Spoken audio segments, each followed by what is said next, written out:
All right, it's 6 o'clock. I'm going to call this meeting to order.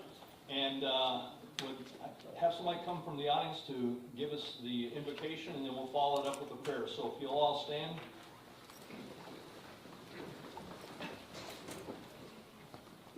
Well, I can go ahead and state your name, too, so everybody knows who you are. Okay. My name's Mike Hayes. I've been living here 40 years. The year 1985 has been the best place I've ever been lived in my life. So retired Air Force after 32 years, flying C-130s. So really enjoy it here. The culture is just wonderful, especially with guys like you, with a city like this, and people that are leading our city just like you are here. And I really appreciate all of those here that work here and participate in all the activities. And I thank you for the mayor and our city manager and all the leadership. I really do. That's who I am. And so I really appreciate what's going on here. So let's go to the Lord in prayer. Dear most gracious Heavenly Father, we just thank you for Niceville and all those leaders here, those that participate, dear Father, in the leadership of our church, of our city. And dear Father, we just thank you for the election that just went about with our nation. Dear Father, we just ask you to take a leadership role, dear Father. Just take charge of the leaders of our nation and just put in godly and God-righteous people and leadership positions that will lead our nation back to you, as we were stated in our Constitution and our Declaration of Independence. Dear Father, we ask you to bless us as we go through the business meeting here, and may you be honored and glorified in everything that we do and say. In Jesus' name we pray. Amen. Amen. You'll join me? I pledge allegiance to the flag of the United States of America and to the republic for which it stands, one nation, under God, indivisible, with liberty and justice for all.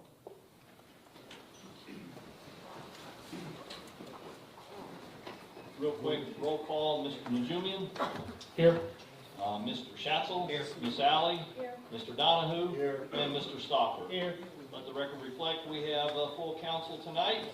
And with that, let's see here, who's speaking tonight? Is it? I will do it, Mayor. All right, do we have any additions to or deletions to the agenda tonight? Actually, sir, when we get down to ordinance number 24-12-01, we're going to continue that to next month. Say that one again, 1201? 24-12-01 will continue until next month.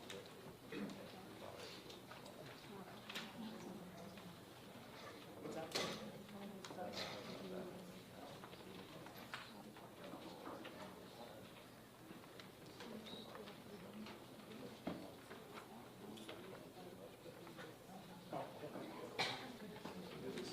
And Mayor, we're just going to need to, when we get there, vote on that continuance to next month. We will, all right. Alrighty. Let's move down to the approval of minutes. So I see on here that we have approval of minutes from both from the October 8th, 2024 City Council meeting. Do I have a motion to approve? So moved. Do I have a second? Second. And discussions by the council. All right, with that, Mr. Stoffer, how do you vote? Yes. Mr. Donahue? Yes. Miss Alley? Yes. Mr. Schatzel? Yes. Mr. Najumian? Yes. All right, I'm down to item D, awards and so forth. I'm going to ask for an update from Mr. Najumian on our youth council. Sure, thanks, Mr. Mayor. Your Niceville Youth Advisory Council met earlier tonight. Did not keep them for the meeting since both our meetings were separated by the CRA. The biggest thing I would say that impacts all of us is on Saturday. They're going to be doing their annual community cleanup, so they're going to be meeting right here at 8 a.m. Saturday morning, probably get it knocked out between 8 and 10. Jonathan's team's been made aware. They'll do what they always do. Great support, Jonathan. Thank you with the trash bags and plastic gloves and the gator and everything else. If anyone's interested in coming out and helping them out, we'll be here at 8 o'clock. And Wendy, I think you'll be out here kind of repping the city. So thanks for doing that very much. So invite any others who want to attend. They have more events coming up. They're going to participate in the parade in December, and they're going to do some things for the holidays with some deployed troops and things like that. But the cleanup's the one that's coming up around the corner. Awesome. Well, thanks for that update. All right, let's move down to public hearings. I guess we're up on ordinance 241202. Yes, sir. This is an ordinance amending ordinance number 22-08-02 dated August 16, 2022. City of Niceville Charter amending sections 3.07 pertaining to the filling of city council vacancies, allowing the mayor to vote in case of a tie vote. Amending section 6.02, granting additional functions, powers, and duties to the mayor. Amending section 6.11, and eliminating the residency requirement for the city of Niceville city clerk, and providing for initiative and referendum, and providing for an effective date. I move approval for section 6.11 only. We have a motion to approve section 6.11 only. Do I have a second? I'm going to second it for discussion. All right, so I'll open up to the council for discussion. Well, since I made the motion, let me say the reasons why. First of all, this is a bundled ordinance, which we have seen the legislators in Tallahassee and perhaps Washington do the same thing. We have some people who like it, or part of it, and some people who don't like it, or part of it. And therefore, they bundle it together, and you say, well, I'm going to vote because I like this, but not that other one, and it goes through. So I think this ordinance should have been broken apart to 24-1202 A, B, and C. And C being the section 6.11 is why I move approval for that. And I see no reason not to have our city clerk, the charter amended to have our city clerk live outside the city. This is what we're addressing right now. In the past, it had been that the city manager and city clerk both live within the city, and this ordinance change, this section change will eliminate the city clerk requirement to live within the city or move within the city if we get a new city clerk. Other discussion? I would agree with the 6.1, can I go, Mayor? Yeah, go ahead. I would agree with the 6.11, but I would like to see us also amend the 3.07 with the casting of the vote for a tie, because that is more likely than anything else. Of course, I got on here that way, but when you look at it, if you have one drop off, you can conceivably have a tie more than any other time, so you have a 2-2 and so on. But I think having the mayor make that tiebreaker for a 2-2 vote on that, but I don't like the 6.02. So I'm looking at it saying, yes, I agree with you on the 6.11. I don't want the 6.02, but I do want the 3.07. So it's a little more complicated. So I'll ask the question of our attorney, can we in fact break this into 3 separate votes on the same ordinance, A, B, and C? You can. Basically, your motion, the motion that you have before you now is a modification of the ordinance that's been proposed. And it would involve the striking of the other 2 paragraphs that were suggested for amendment. Does that still allow us then to come back on another motion of keeping one of those other sub-paragraphs to Councilman's point? You can, although I might suggest that if it turns out as suggested here, that you would just be eliminating section 6.02. you'd just be eliminating section 5. So can we just ask if the motion be amended to delete the 1 and keep 2 of them? So that's to you, Bill. Well, I appreciate your comments there on the first section 3.07, and all of us know what the organization of Florida League of Cities is, and they have a Florida League of Cities University, which if you're on this council, you probably should have completed their training courses. And I talked to the director of the Florida League of Cities, and there are 411 cities, towns and villages, municipalities is what we're talking about, and not all of them have the mayor voting. As a matter of fact, there's quite a few that don't have the mayor voting at all, and they do it the same way that we do, either by rolling a dice, the high numbers, pulling a card, flipping a coin. And those are all legitimate ways of which you can settle the sections 3.07, which is how you got on council.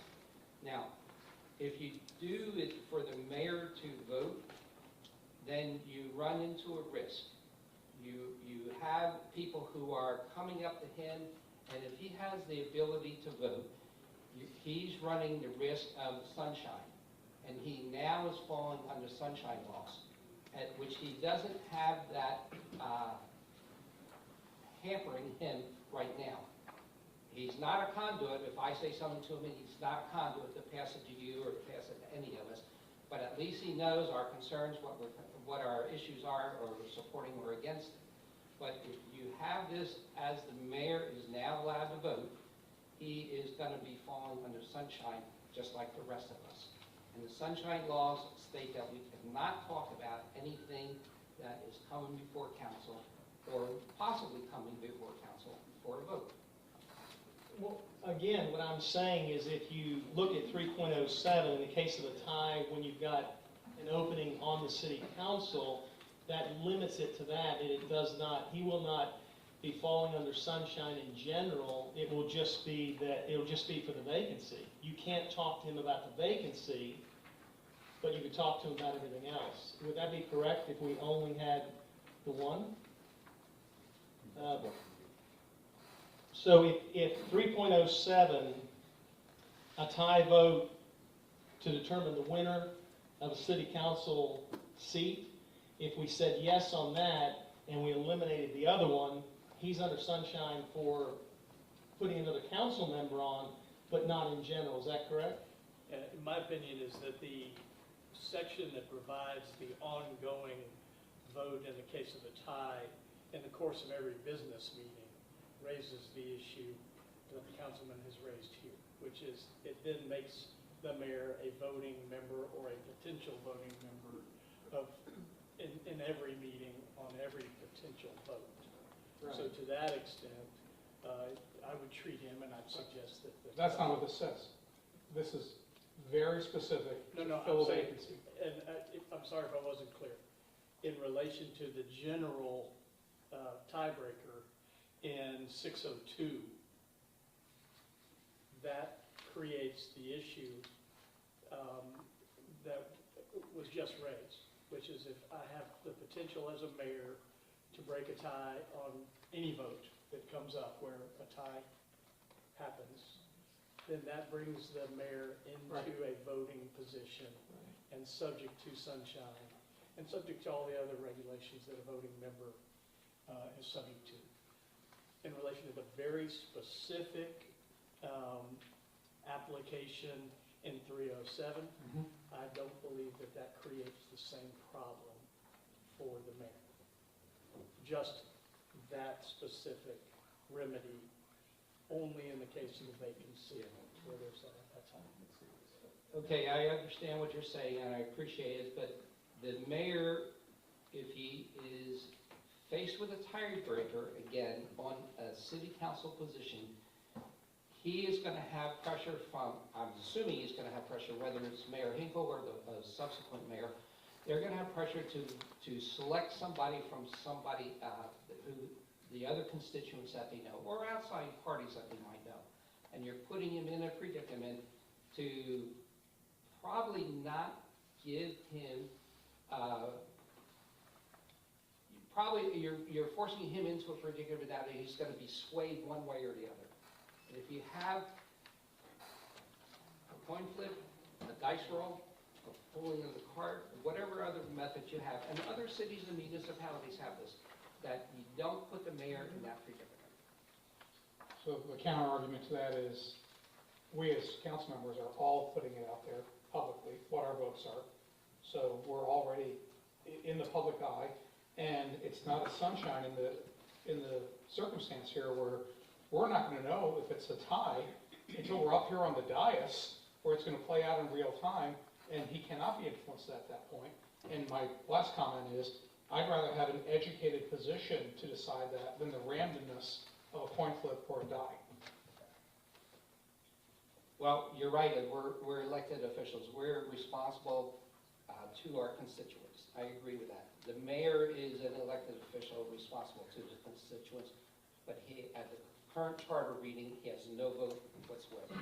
Which is why we're having this discussion, to give him a vote on this one topic. Mayor? Oh, go ahead. Go ahead, Tim.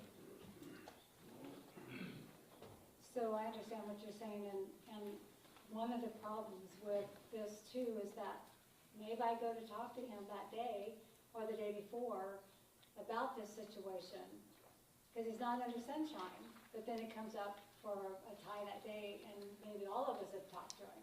So that then creates that he's put him into sunshine, not knowing he's going to be in sunshine before that night. Does that make sense? Yeah, which is why I would never talk to him. Right, and that's exactly it. Yeah. That's exactly it. easily solved. If this is changing the charter, But right now, we can freely speak with him. but he can't vote on it, so he's gonna give you advice, it's gonna be a 2-2 tie, and then we flip a coin. I understand. So you seconded it for discussion, so where do we stand if it's seconded for discussion? There, you The know, motion that's on, the motion that's on the table Is for 611 only. is to modify the proposed ordinance to eliminate section 307 and section 6. No. 602. 602. I'm sorry, the 602.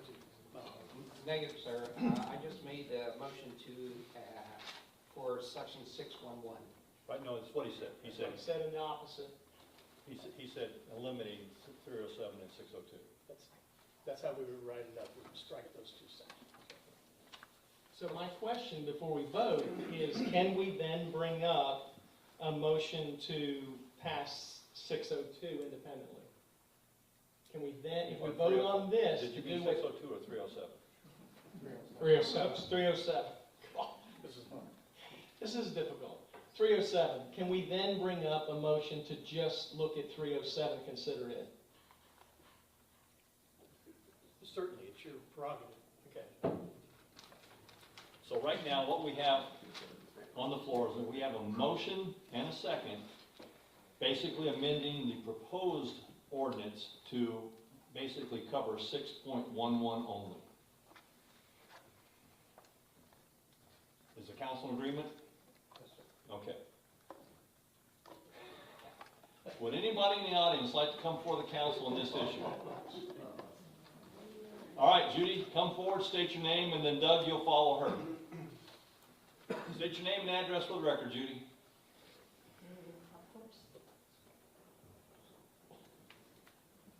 Judy Boudreau, 2423 Duncan Drive. My question is, it's to my understanding that the charter, our city charter, cannot be amended except through the vote of the people.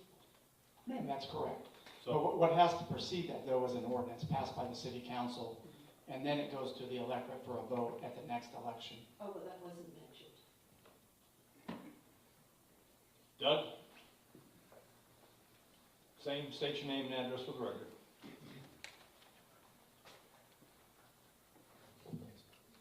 Doug Colbert, 709 Mullet Creek Run. First of all, question whether the charter review committee established to look at this. No, sir, there was not, nor is it required by the charter. Historically, we've used one when there was a desire to change the charter. I've sat on the charter review committee along with others in this audience. My second is, have you been the recipient of the coin flip? I would advocate for a real person making the choice versus a random act of a coin flip. Thank you. Would anybody else like to come before the council? I do have a question before somebody else comes up.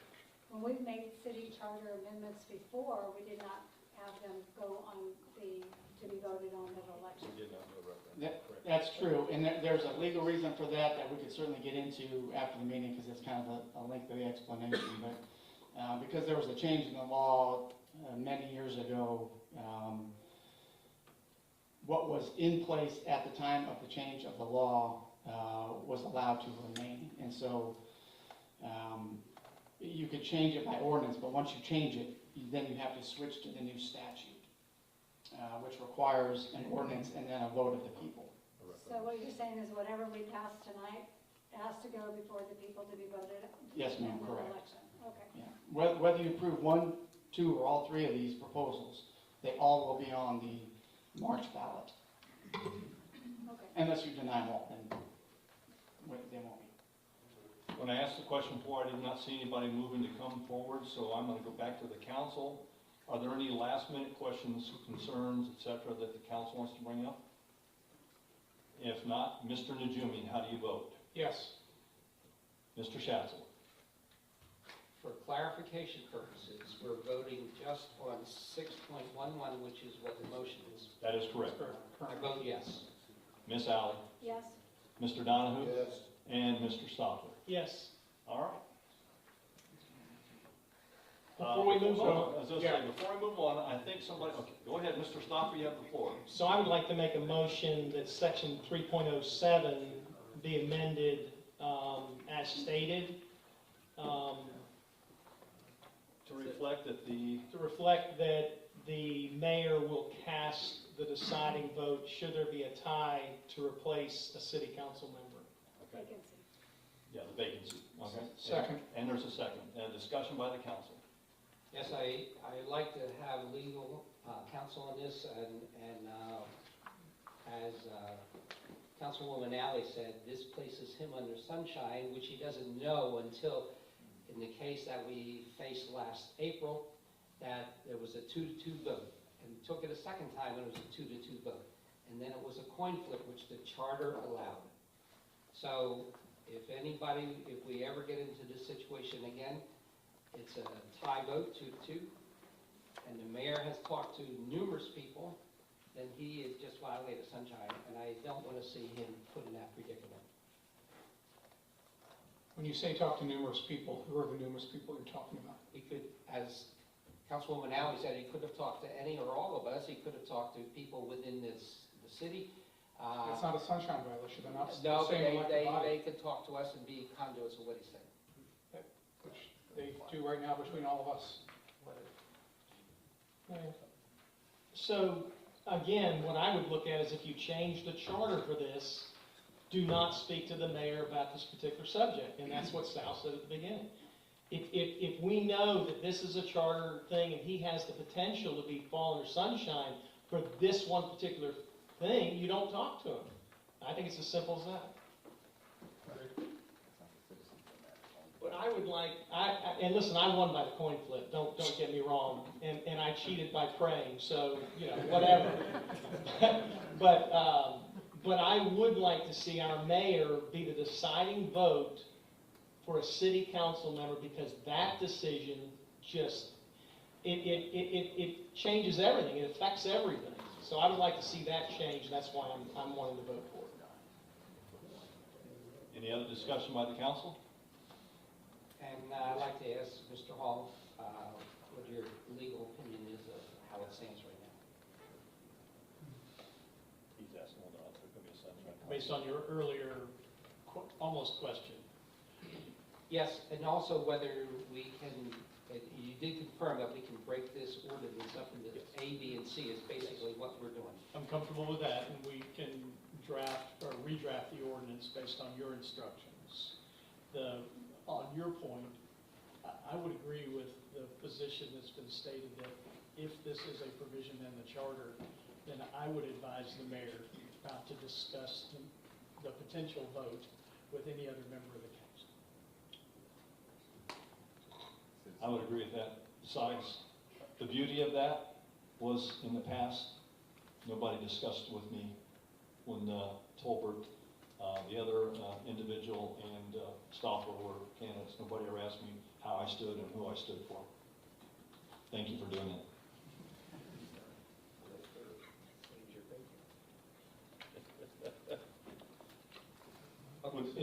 So are you finished? Anybody in the audience want to come forward the council on this issue? Seeing none, I will start with Mr. Najumi. Yes. Mr. Mr. Schatzel.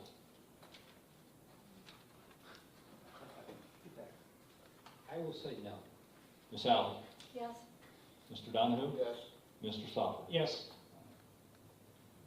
Before we move on completely, I think Mr. Shapsel, though, had a great point that got this thing started. Let's not bundle things in the future. Let's make them all individual so we can truly give them the attention they deserve. That was a great point you made. And Mayor, are we, in our council, are we finished with the last one, this section 6.02, or are we going to address that too? I think it's done. I was getting ready to ask, do we want to make any other motions on breaking that thing up? I'm not bringing it forward. Seeing none, then I think we're done. All right, let's move down to ordinance number 240904. An ordinance of the City of Niceville, Florida, amending Part 2, Appendix D, Land Development Code, Article 7, the Code of Ordinance of Niceville, Florida, pertaining to parcel ID number 06-1S-22-2100-0011-0070, approving amendment to the official zoning map of the Land Development Code as depicted on the attached map, repealing all ordinances in conflict herewith, providing for severability and conflicts, providing for scrivener's errors, providing for modifications, providing for codifications, and providing for an effective date. Do I have a motion to approve? So moved. Do I have a second? I'll second. Second. Discussion by the council. I'll reserve my right to see if anybody in the audience has anything. Okay. Does anybody on the council have anything? All right, do we have anybody in the audience that can come forward and speak to on this issue? Please come forward, state your name and address for the record. My name is Paul Schober. I live at 1697 Vine Avenue. Before I talk about this rezoning, I just would like to ask a clarifying question if possible. When a municipality such as Niceville establishes a future land use of mixed use, what generally does the city want done with that property? Does anybody on the council want to handle that? I prefer to have Kristen come up and handle it. Kristen, you want to come up and address that? You're allowed to phone a friend.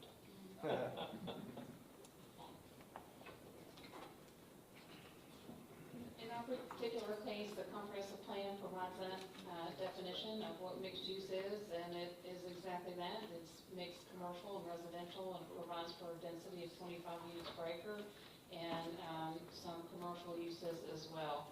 And our comp plan definition of mixed use is in your packet, and I'd like to submit that for the record tonight, the entire staff report packet for this particular item. Thanks. Thank you. Go ahead, Mr. Schober. So I'd like to elaborate briefly on that, but according to the American Planning Association and the Urban Land Institute, a mixed use means that the city is hoping or has a goal for a more vibrant, walkable community where people can live, work, shop, and find entertainment within close proximity. And so that's what I'm asking today. This property sits within the CRA, sits on the outskirts of a neighborhood. It's already bordered by commercial. This particular neighborhood and street has undergone zoning changes that have increased the density, so there's already been precedent set. In fact, I already own one of those properties that went from residential to commercial. When I was looking for properties to develop, this one jumped out at me for all of those reasons, along with its close proximity to the schools, the growth and redevelopment of Central Parton, the businesses that are there. It's also in alignment with the upcoming Cedar Avenue changes, with the building out of the multi-use path. There was also somebody on the agenda for this evening on Cedar who's looking to go to R3. I would also ask the council to approve that request if it comes to the council. And then previously, a few months ago, the neighbor across the street also requested R3. I wish the council would have approved that one as well. I just want to go on the record as saying that. The main reason why I would like this property rezoned is to attack the lack of middle housing that exists here in Niceville. And with that, I will allow the community to talk, and I will answer any questions that you might have as well. I have a question before you walk away from the mic. So Yes, ma'am. Are you still planning on putting 8 units on that property? No, ma'am, 6. And as a refresher, that was the biggest issue when you came before us last time, was the density and the amount of setback and everything else. And I think each individual council member may have had their own thoughts. Fair, but fair. Yes. Fair. So, Other questions by the council? Mr. Schulberg? Okay, No, I'm good, thanks. good. All right, thank you, Thank Mr. Schulberg. All right, council, any questions, comments, discussion, reference what you've just heard? I'm just wondering if anybody else in the community. Well, I'm gonna ask that question in a second. Well, I mean, it's CRA, and that's a big thing that I'm seeing, so that's, but I'm really wanting to hear from everybody else too. All right, would anybody in the audience like to come before the council on this issue? Please come forward, state your name and address for the record.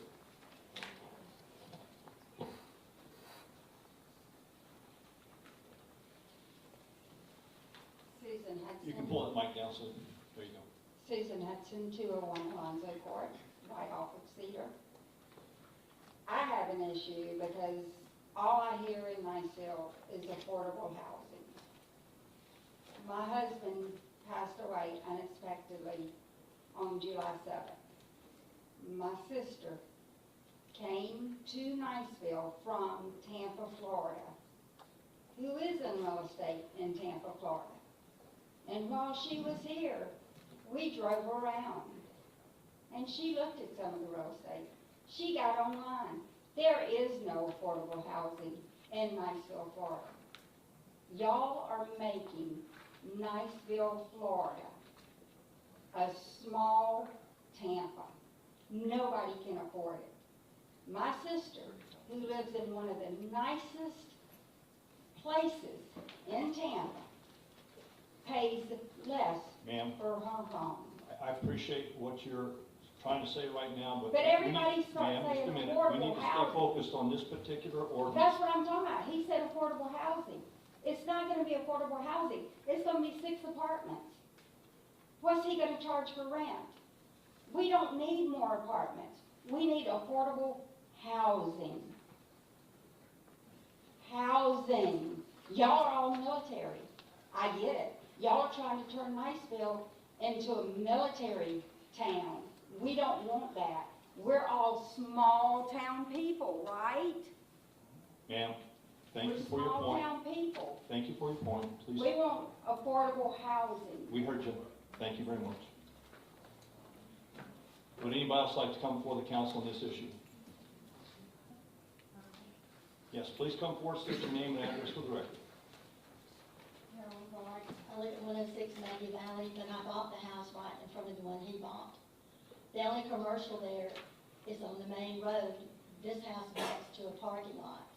But what I'd like to see is to scale exactly what he's gonna put there. How many houses, where's the parking, where's the mailboxes, because his mailbox is on my property across the road. It goes into an angle like this, it has a huge tree there. I would just like for him to lay out exactly what he's gonna put there to scale. Where's the parking, where's the mailboxes, where's the green space, how many houses, the setback, exactly to scale, exactly what he's gonna build there. So we can all see, because I don't think 6 is gonna fit, I know 8's not. But just show us, you know, in a picture, to scale, exactly what you're putting there. Thank you. Come forward, please, state your name and address for the record.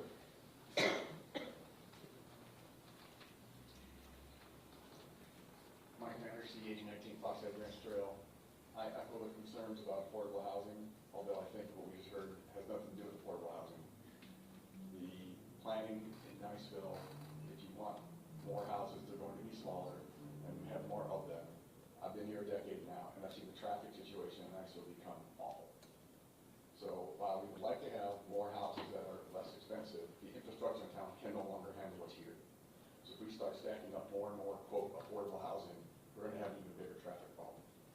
So I don't object at all to houses becoming reasonably sized and the number of houses matched to the infrastructure that's there to support it. And I'm frankly a little offended hearing that we're trying to turn Niceville into a military thing, whatever that means. Not the entire board is part of the military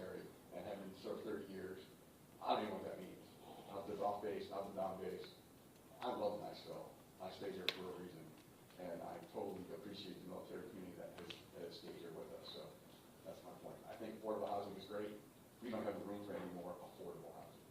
Thank you, appreciate it. Would anybody else like to come before the council on this issue? Please come forward, state your name and address for the record.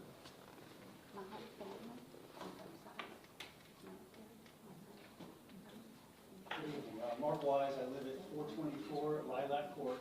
I'm a member of the family that owns the parcel across the street from this.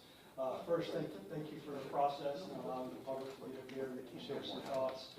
Greatly appreciate you and everything to all do for the city. I want to state for the record that I like the CRA. I like growth and development, and I like what Mr. Schoberg is doing. We met with him this past week. His vision for affordable housing and attainable housing is a great concept. Love the concept.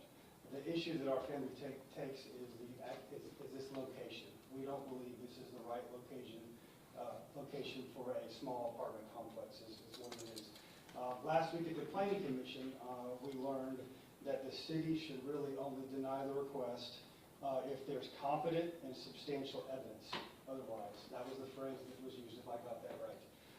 And so I want to ask you to make a tough judgment call here and put yourself in our shoes. I want to give you 2 points. And so we understand that this request is consistent with the CRA, but the question is the future really here?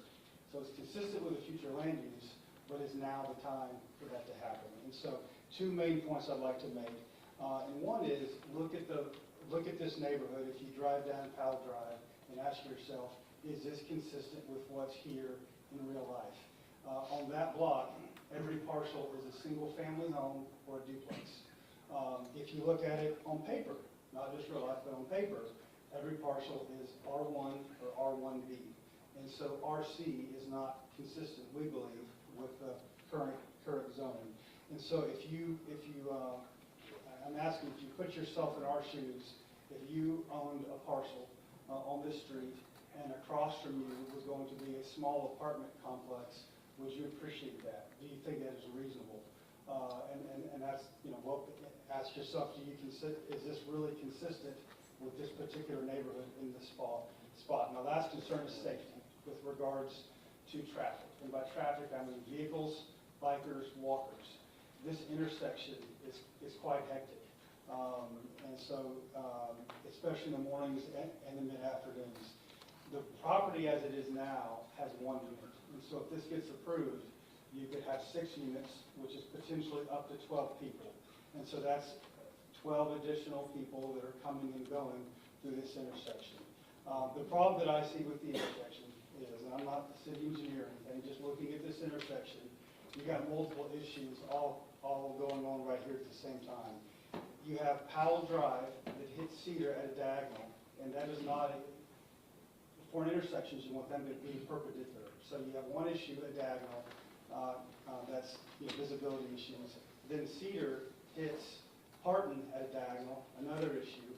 If you want to go across Cedar, there's no light there. That's a pretty busy street, crossing with no light. And then you have another intersection right next to it, Old Coastal Highway, between the 2 schools. So you have all of these intersection issues right there, make it a mess of an intersection. I got into an accident there, this intersection, a couple of years ago. It is a safety issue. And so if we're taking an issue that's in their schools there, so there's already a safety issue and we're adding 12 more people that are coming and going, I see that as an issue with the current intersection. If we've got to fast forward to the future and that whole intersection was realigned somehow, maybe it may be safer and make more sense for 12 people coming and going. So thank you for listening. We appreciate it. Thank you. Would anybody else like to come before the council on this issue? If so, please come forward, state your name and address for the record. Name's Jason Rosenfeld, live at 991 North Bay Shore in Valparaiso. First, I'd like to thank you guys for your time. I've worked with Mr. Schober, and I understand your position is tough, but I believe that the decision on this issue should be clear. The city has outlined a vision that makes this decision easy. The property is in the CRA. The city has designated the future of this parcel mixed use. That designation happened quite some time back. I think we're here now. I think the future is now. As we move forward to redevelop a parcel, we should be moving forward in line with the city's plan. So previously, we proposed an 8-unit apartment building, requested variances, and today we're only seeking rezoning, and we will work with inside the scope permitted through the RC zoning. So I just want to take a minute just to kind of talk about the scope of that plan. Original is 8-unit, we're looking at a 6-unit building. It's conceptual. The project will consist of 1-bedroom floor plans. The required minimum is 600 square feet. So the total building footprint on this property could be as little as 1,800 square feet. That's not a very large building. That's a lot smaller than a lot of the residences. As far as the parking requirement for the building, it's 1.5 spaces per unit. I think we did have a site plan that showed up to 11 spaces. When you look at the square footage of parking and the square footage of the building, you're looking at about a 57 to 60% coverage, leaving 40% area for landscaping and retention. So I think the project is a doable project. I think it's definitely possible. And if you guys have any other questions in regards to that, I'd love to answer. Anybody have any questions? Thank you, sir. Appreciate it. Thank you. Does anybody else want to come before the council on this issue? Please come forward, state your name and address for the record. My name is Jared Riggins. I live at 428 13th Street in Niceville. I also own the property adjacent to this property across the street on 728. First off, I'd like to thank you for the opportunity to speak on this.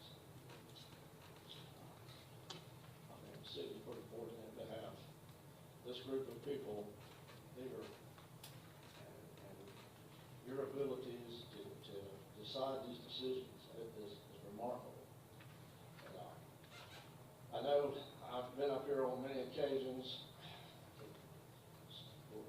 For 33 years I served the city.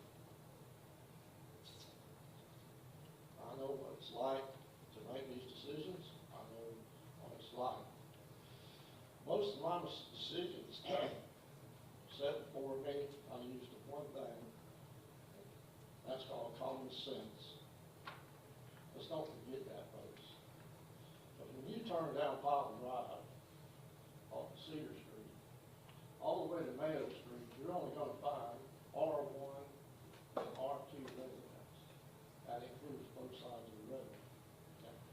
Therefore, according to the land development, any development exceeding this is not going to be compatible with that neighborhood. Sorry to say that, but it's very true. In addition to that, this kind of development is we're going to carve an extensive buffer zone, 5 foot wide, 8 feet high, next to the property next to it. I'm not only quote the land development code. I know every one of y'all probably know it better than I do.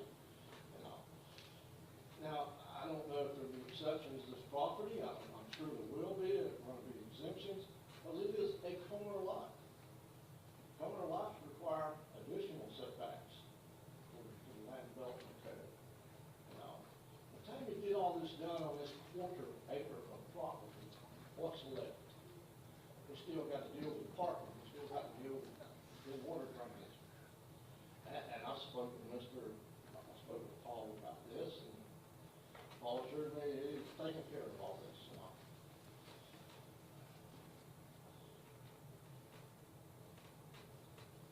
One point I'd like to state of the land development code, and it states the city council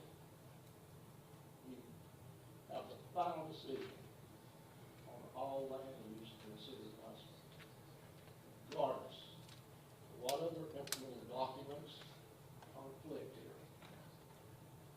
I fall for that statement there, folks. It's there. I request you use it.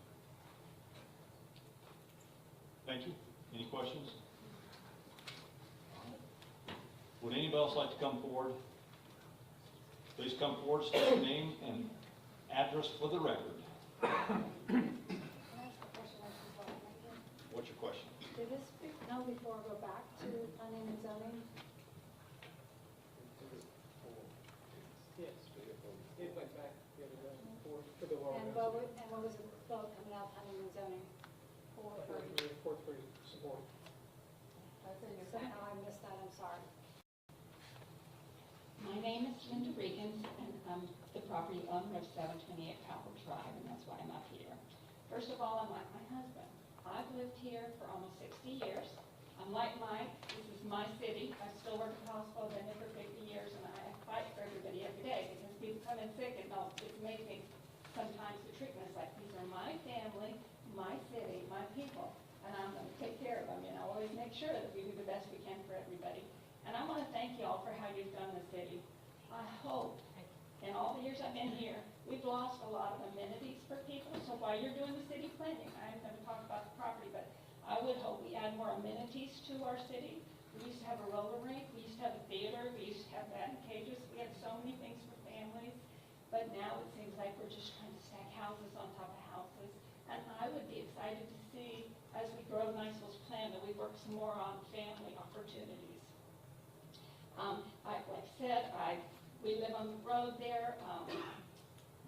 I've lived there forever as a child, and a lot of the people here, we talked about walkable, people walking to work, and these are going to be for, I just can't see a lot of people that are going to be, like, we talked at first one time, it was about paramedics, and it was about EMT, or school teachers, people like that. I don't think this is the environment they want. They want homes for their family, just like we do, affordable homes, not low-rental apartments. My biggest thing is I was concerned about the traffic right through the school. I mean, this is two schools, Russell Middle School, Niceville High School, kids walking to school, parents dropping off at Russell, Niceville High School students trying to drive. That's just not an intersection we need to put low-rental apartments in.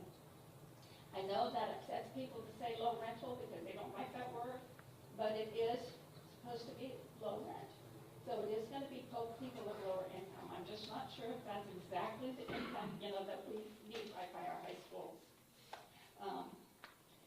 He talked about it was on the outskirts of the neighborhood. It's in the middle of the neighborhood. The person that lived on that house lived across from me forever. So that piece of property is not on the outskirts of the neighborhood. It is part of our neighborhood. I wanted to bring that up. They talked about only 9 spaces for parking. Everybody's going to have 2 cars to a house. It's just life. We have to go to the doctor. We have to go to Walmart. Even if you want to walk, you're probably going to have 2 cars. Are they going to park on the streets? So we're going to have street parking if they don't have at least 2 parking spaces for each unit. And that would be a problem. I have to say that I went to the planning committee first. I've ever been to one. That was most interesting. I appreciate them too. I don't know if they're volunteer, I don't really know, but they were divided on it. They did approve it, but 4 of them voted yes and 3 voted no.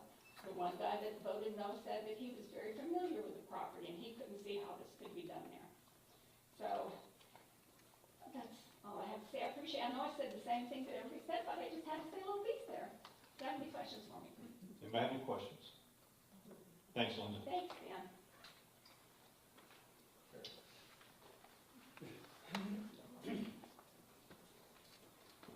Paul Schober, 1697 Vine Avenue. First, I'd like to just thank the Regans family and the Wise family. They were nice enough to meet with me at Poe Folks to discuss this. We ended that meeting civilly with the disagreement on obviously what should be done with the property. I do want to address some of the concerns of the community because that is important to me. I am part of the community, as my family and my children. There was a question about what is this going to look like. And we have redone the design for the 6 units. And so what I'd like to do, if it's okay with the board, is give you each one. I'd also like to place a couple copies over here on the table for the public to review.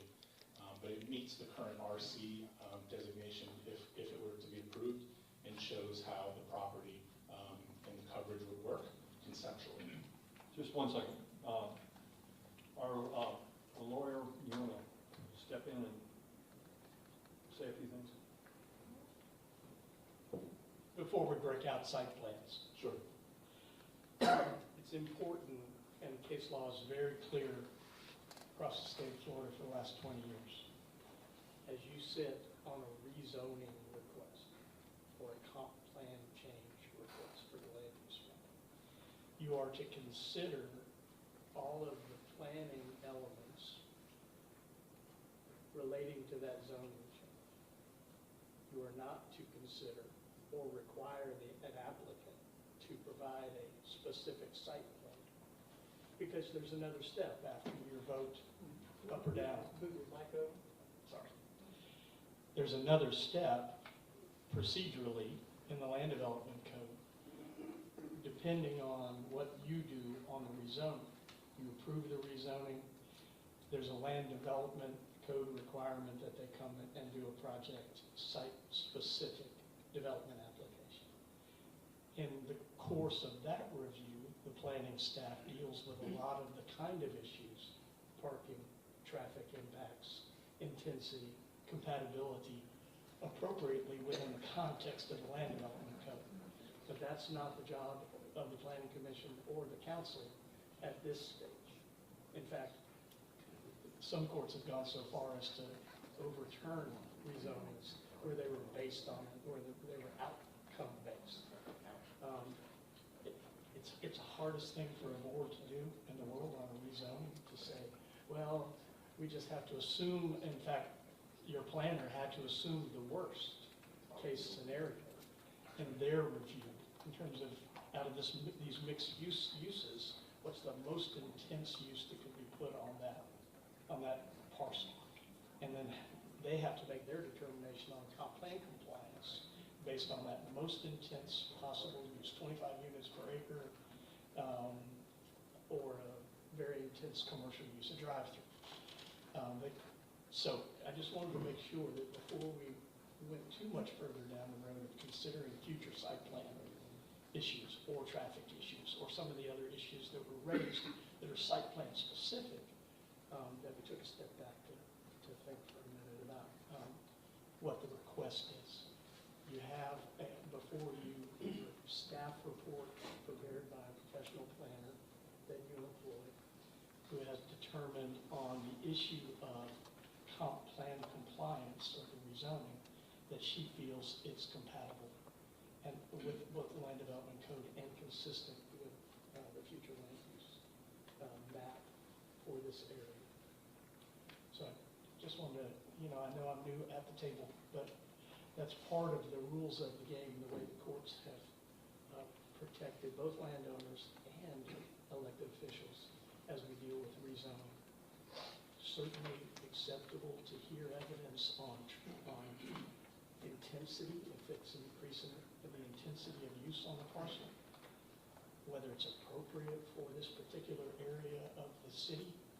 Again, a very legitimate concern raised by a number of the voices tonight.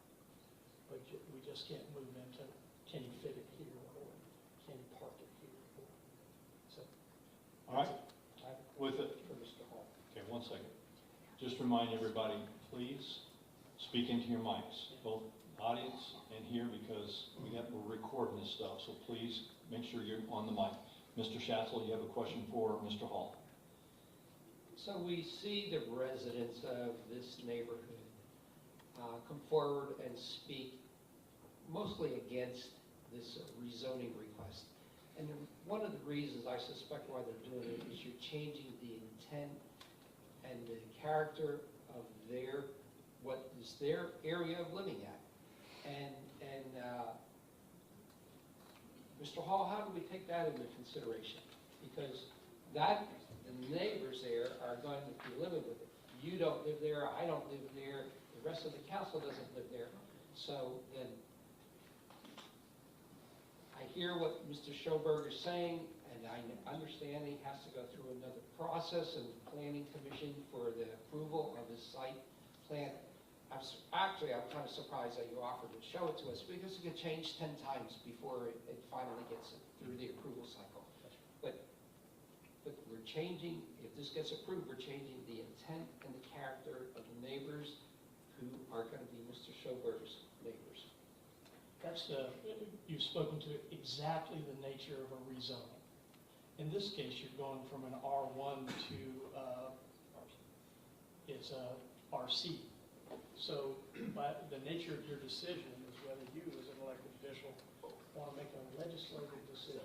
Is this area proper for increased intensity and density on this site? That's your whole question. So the issues that have been raised by the residents about what they think increased intensity will do to their neighborhood is perfectly legitimate testimony and acceptable testimony. Couldn't the argument be that as a legislative body, we've already made that decision by making the future land use plan say mixed use, which is completely consistent with proposed use? And that was our body. And I do believe that's the testimony and the written report from your planning staff.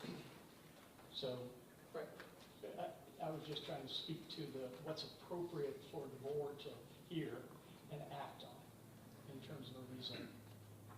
And that decision, sir, also affected my interest in purchasing the property. I hope I laid that out clearly at the beginning. And Mr. Schoper, based on your question with your plan, don't distribute it to the council. If you want to leave it for others to look at, that's fine. Okay, I'm happy to do that. I just wanted to make sure I was responding to the public about their concerns on whether this would fit or not. It will fit. Lastly, I just want to make sure that my interests are made clear. I could make far more money in townhouses, a duplex, or a triplex on this property with the current zoning that it has. But that will not solve our middle housing problem. We need housing in this community where people can walk to work and they can save money and they can eventually move into the single-family home that they want to in Niceville.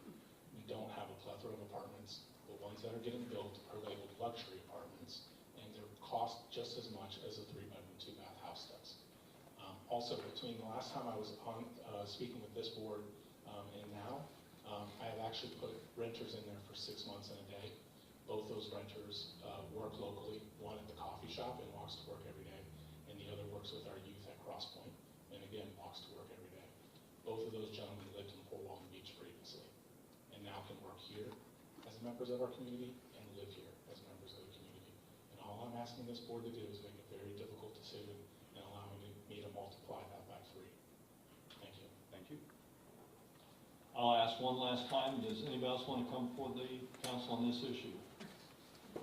Is that 2 people that I see?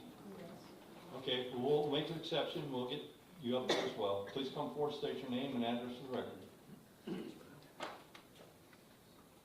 Good evening, I'm Dawn Savage. I reside at 718 Cypress Drive. My family and I have owned that property my entire life, so I do have a vested interest in the way that this is being handled. Many things have been stated already. I won't rehash that. I believe that we would like a clear and concise plan. It seems things keep changing, and the residents do not know exactly what to put faith in, what's going to happen. There's a different story each time, each week, in the several meetings that I've been to concerning this issue. I'm going to speak to you straight from the heart. The residents, the actual residents, do not want this here. There's no reason to have it here. We have commercial along Parton. We do not want commercial in our residential area. It's not appropriate. As they said, there is a very busy intersection. It doesn't matter what time of the day or the night that you come through. There are usually 5 or 6 cars waiting to get in or come out. I've tried it at different times, and again, I live there, so I do know it. There have been some drainage problems on Powell Drive in the past. I know they've resurfaced and redone on Cedar Street. However, it has not come a huge rain to know how that will affect, so that's another issue, as they were describing earlier, as far as parking, as far as just the way it looks. I'm all for cleaning up the area, keeping things nice, tidy, and we care about our property. We care about the area that we live in. We're proud of it. And with Mex Park, things going in, it's looking up there, and we appreciate that. However, we do want to keep it residential. there's a place for the apartments that he's talking about. It's just not in this area. I thank you for listening. I thank you for being concerned. And I certainly hope you see this as being an important issue. Thank you. Thank you. Ma'am, you please come forward, state your name and address for the record.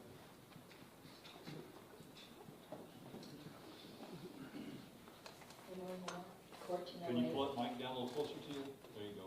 Emily Moore, 1408 from Still Circle.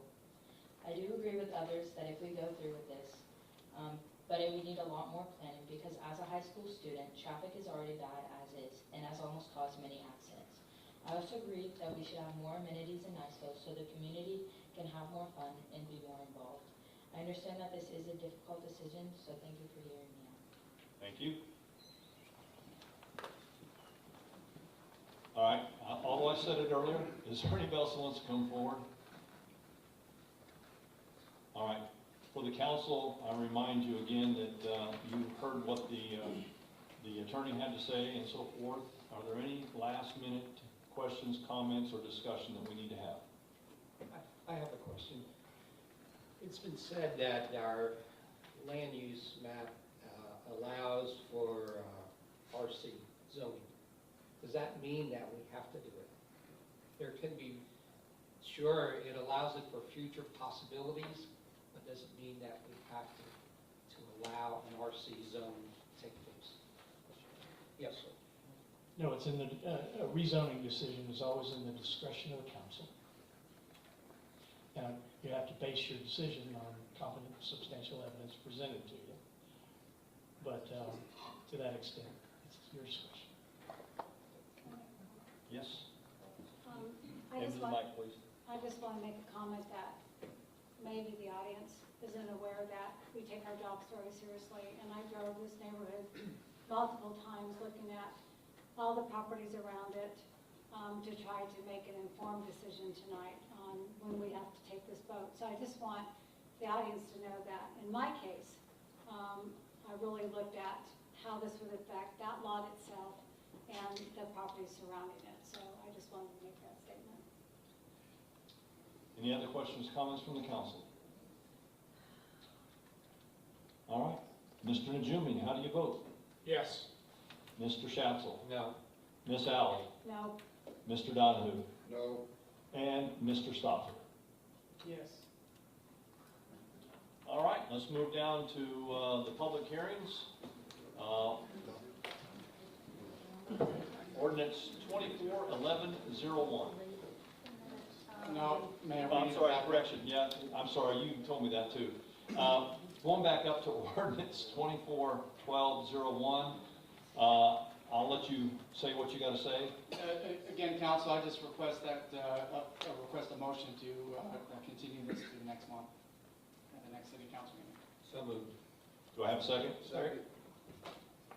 Mr. Schatzel, excuse me, Mr. Najumian, Yes. and Mr. Schatzel? Yes. And Ms. Alley? Yes. Mr. Donahue? Yes. And Mr. Stoffer? Yes. All right, we will continue 241201 to the next meeting. Now, we'll move down to the ordinance 241101. All right, and council, this is on second reading, adopting the amended final budget changes for the city of Niceville for the fiscal year commencing October 1st, 2023, and ordinance adopting and approving the appropriations set forth in said budget for the fiscal year commencing, October 1st, 2023, and providing for an effective date. Council, again, as I explained last time, this is just changing, the dollar amount is not changing. Where the dollars are going is changing in the surtax fund. This is to pay for the fire truck that we have already received. We're not expending any excess funds because we did not expend all the surtax funds that you had budgeted for streets and sidewalks. And so the overall dollar amount of changes is just the proportion to streets and sidewalks went down. The proportion for the fire truck went up. Paying for a fire truck with surtax funds is legally allowed. Okay, with him having said that, first of all, do I have a motion to approve? Move to approve. Do I have a second? Second. Second, discussion by the council.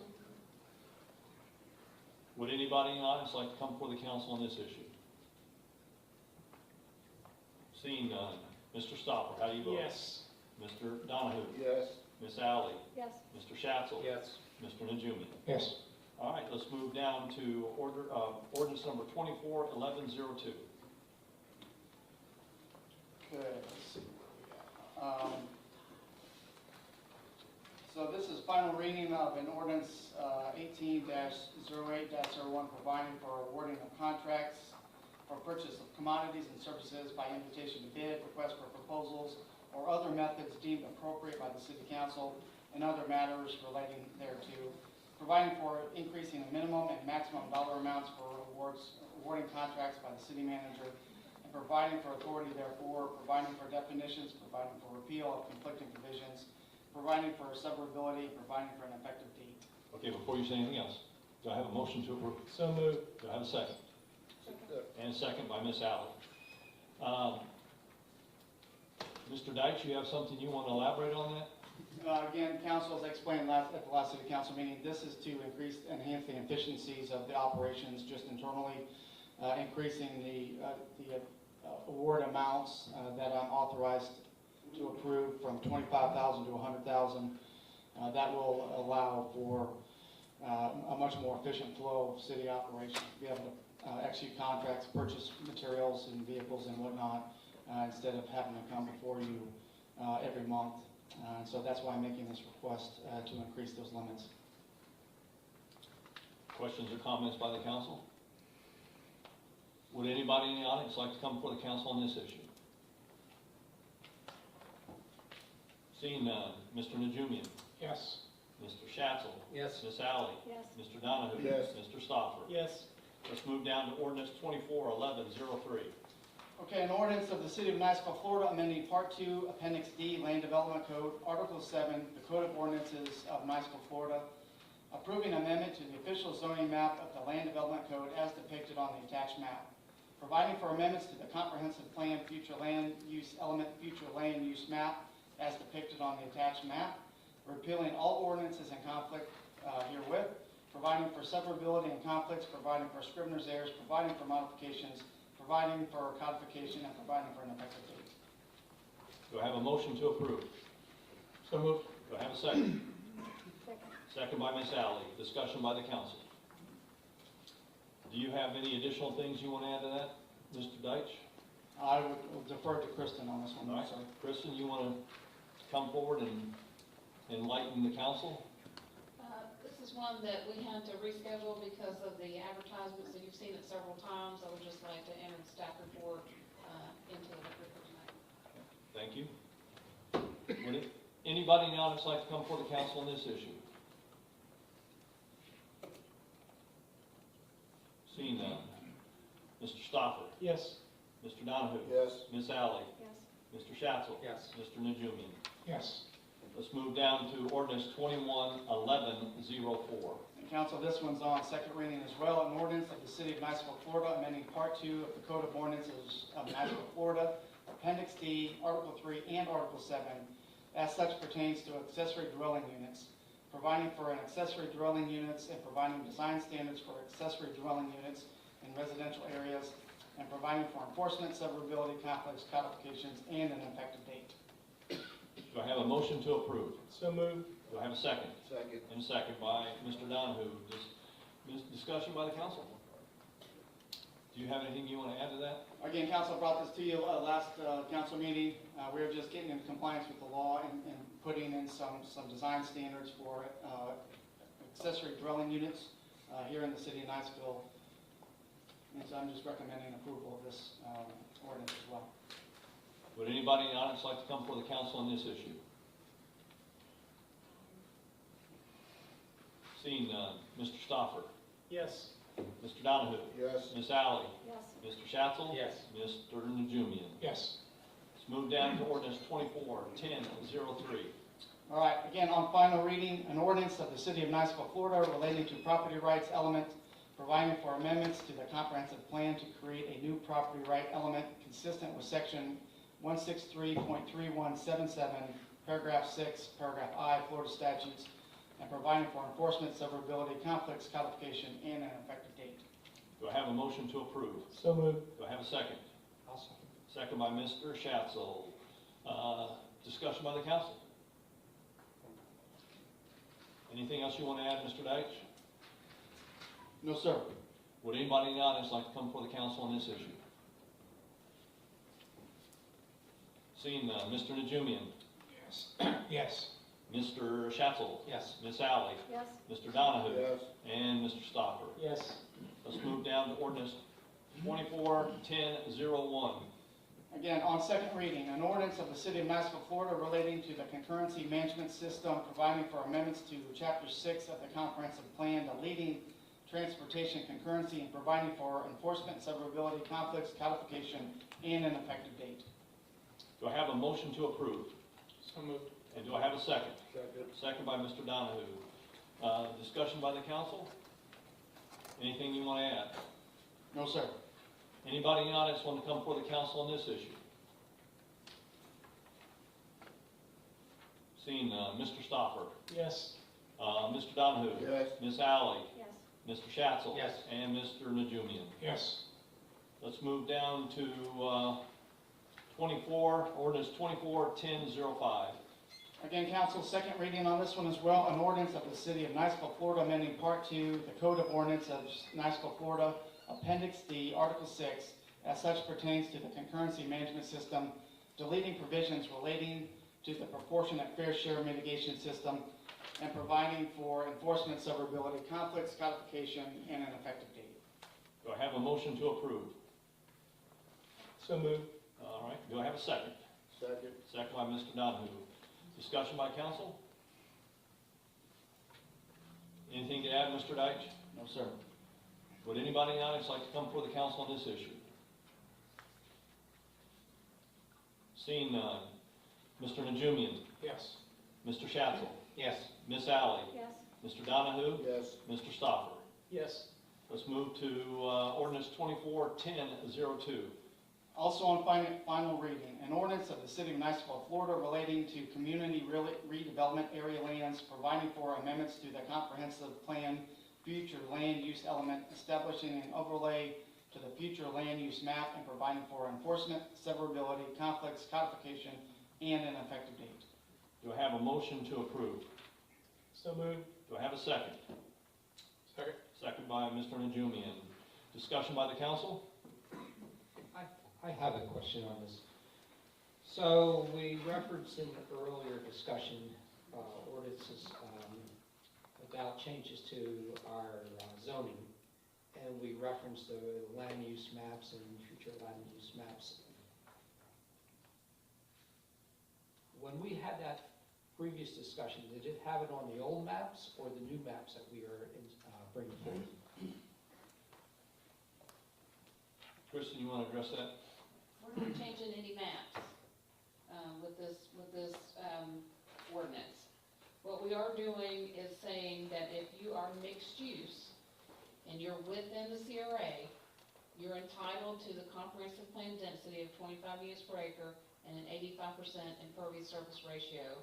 And that eliminates some of the inconsistent bulk and, we've got some inconsistent lot coverage, lot ratios, minimum lot widths, all those different things in our land development code that are prohibitive of redevelopment, to be completely honest. In your packet, you'll see there's a table in the staff report. On page 2 of that table, it tells you what zoning districts are in the CRA that are mixed use. And there are 2 acres of R1.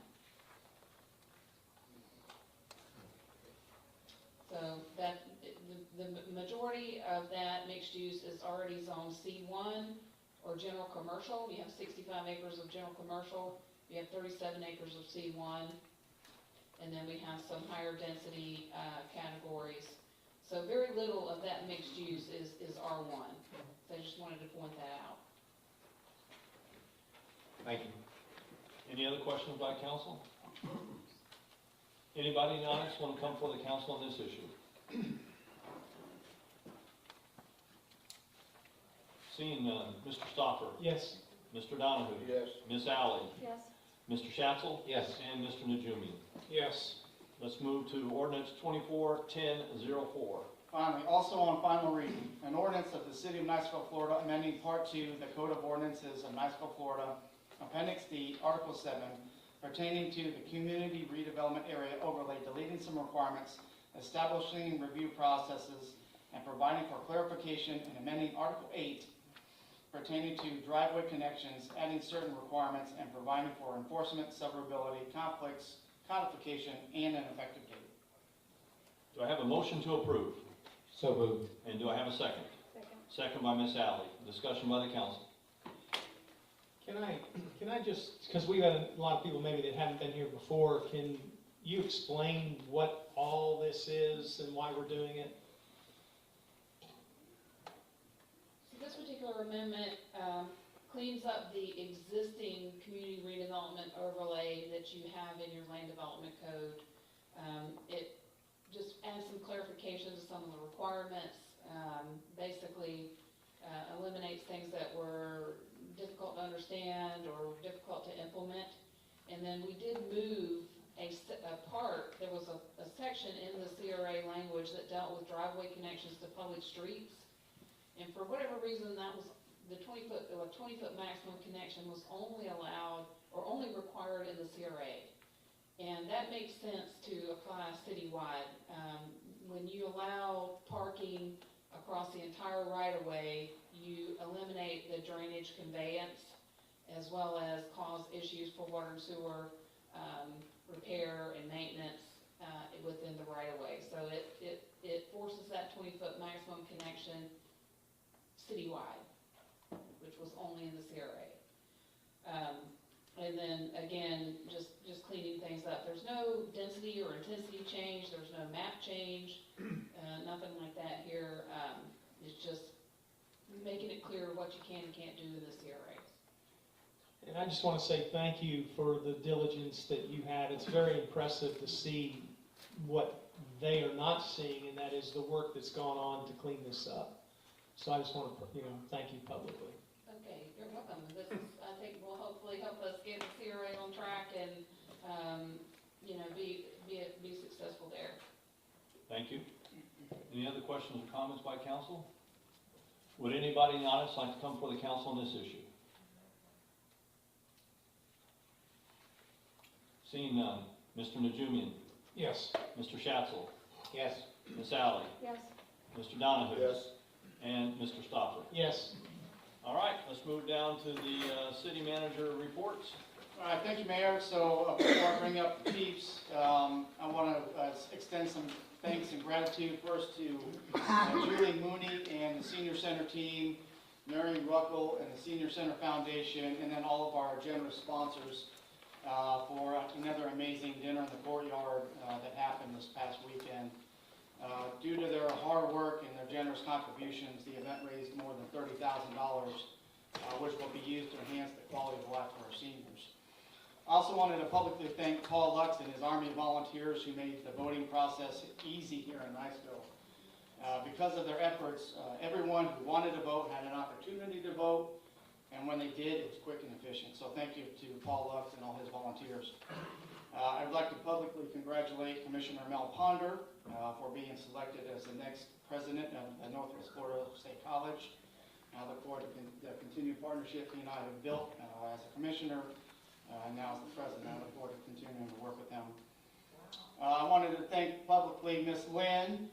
The complex is looking absolutely fantastic already. We're going to have another beautiful Christmas here in Niceville, thanks to your hard work and efforts of you and your team. So thank you for that. And then finally, a huge, huge, huge thank you to everybody who planned, executed, participated in, and enjoyed the first Niceville Veterans Day Parade this past Saturday. I especially want to thank Shanitra. She's not here. She's enjoying a cruise right now. So, but the Veterans Day Parade was her idea.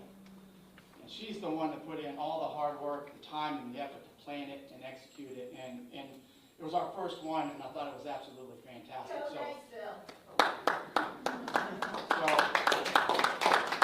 I just want to thank, again, all the people who were a part of that, the cops, Public Works, the fire department, Shanitra, all the volunteers we had throughout the community.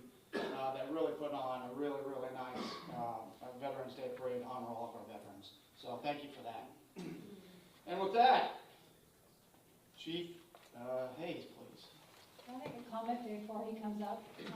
My I daughter, said no. Just make your comment. my daughter just moved to Colorado Springs and she had to work yesterday because they did not recognize Veterans Day. Crying shame.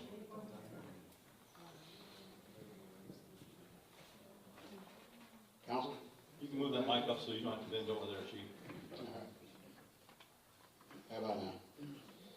All right, I've got October 2024 stats from the police department. During the month of October, we conducted 42 crash reports. It involved 79 vehicles and 7 pedestrians with an estimated total damage of vehicles and property of about $290,000. We wrote 239 traffic citations, in addition to 259 warnings were given. I like the ratio. It's given, that shows me that they're being compassionate, but they are enforcing. We had a total of 15 misdemeanor arrests, 7 felony arrests, and 5 DUIs. That's pretty much the highlights. Did want to remind everybody that we have this weekend coming up a movie with a cop at the Children's Center. That's our first ever, put on by the Community Policing Unit of the Police Department. Encourage everybody to come out and enjoy. We did attend the powwow, the bazaar, Halloween on the Hill, amongst other things. Coming up on December 6th, we have Cocoa with a Cop, which I assume is going to be me. They're still trying to get me to do Santa. That's going to be helping Toys for Tots. It's put on by the Emerald Coast Exotic Cars. Also part of the push to get more quality and better training this month. We've sent 3 officers for general instructor techniques training. They passed, and they're now going to be instructors for the department. 2 firearms instructors, several other courses. 2 were canceled by the hurricane, and well, both hurricanes, I guess. That's pretty much what I've got. Does anybody on the council have questions? Chief, I wanted to say your men and women did a great job out there on the parade on Saturday, directing and keeping traffic rolling smoothly. Thank you. And we haven't talked about your manning for quite a few months. How is your department manning? Are you full up or are you short a couple officers yet? We currently have 2 open positions.